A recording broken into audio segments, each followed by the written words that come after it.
Bunları Şamalsay'dın darbızı. Nitrattın maksimaldı bolgonu 60 boluş gerek. 60 ek ısıtıda. Местный darb Şamalsay'dıkı. 165 değil. Значительное превышение. Ne bir gelin. Kaç oluş gerek? Onun norması 90'ga çeyin. 90'ga çeyin boluş gerek. Gelin karap oluş.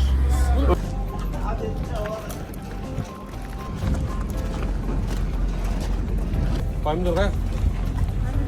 Bizdeki Hindistan'daki Türkistan. Kaçadan pomidor var? Pomidorlar bunlar 45 so'mdan, bunlar 40 so'm. Bu местныйlar. Местный arzon ekan da.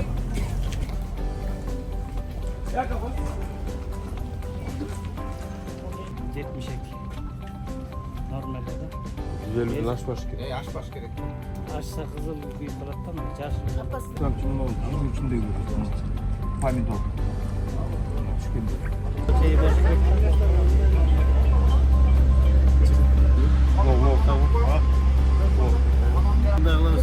Az bunu tekşirgen bolganda biz laboratuvar kalkırlar. Yok turib hazır şu şöyle kondu barıp местный tekşiremiz. Oşunda bilinет turab. Ya.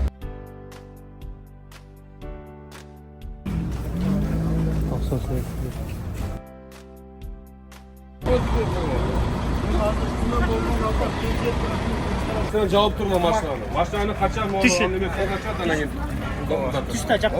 Kaçamazsın.